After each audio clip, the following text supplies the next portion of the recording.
बिस्मिल्लाहिर्रहमानिर्रहीम। अस्सलामुअलैकुम, मैं हूं सुंदस खान। शामिल करते हैं हेडलाइंस। कराची पुलिस की कार्रवाई में स्लीपर सेल का अहम रुकन नासिर सिद्दीकी गिरफ्तार मुलजिम 17 ग्रेड का सरकारी मुलाजिम और MQM लंदन से ताल्लुक रखता था।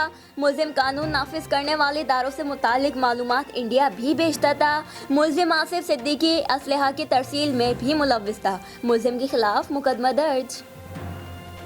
ब्रिगेड पुलिस की कार्रवाई। SHO ब्रिगेड नुसरत हुसैन शेख की सरबराही में बदनाम जमाना गुटखा माफिया के कारिंदे को धर लिया गया।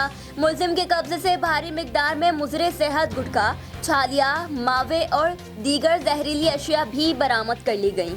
मुलजिमान के खिलाफ मुकदमा दर्ज, तफ्तीश जारी। आरिफवाला के इलाके कबूला में लॉकडाउन के दौरान बंद दुकान के बाहर बैठना ताजिर को महंगा पड़ गया।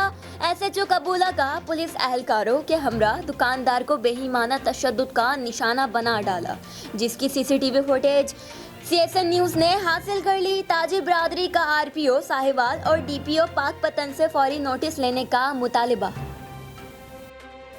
सिंध हुकूमत की एक और गफलत सामने आ गई। कुत्ता मार मुहिम जारी ना रखने पर 9 साल जिशान अपने प्यारों को छोड़कर इस दुनिया से रुखसत हो गया। तफसीलात के मुताबिक 20 रोज कबल जिशान को कुत्ते ने काटा था। बर वक्त वैक्सीन ना मिलने पर बच्चा जाँ बहक हो गया। जिस सिंध हुकूमत को कोरोना की इतनी फिक्र है, इस सिंध हुकूमत के पास कुत्ते के काटने की वैक्सीन नहीं। बच्चे के वालिदैन की दुहाई और बिलावल भुट्टो से वैक्सीन की फराहमी का मुतालबा कर दिया। और बच्चे के वालिदैन ने मजीद कहा कि जिस तरह हम अपना प्यारा खो बैठे हैं, कोई दूसरा अपना प्यारा ना खो बैठे। फिलहाल इतना ही।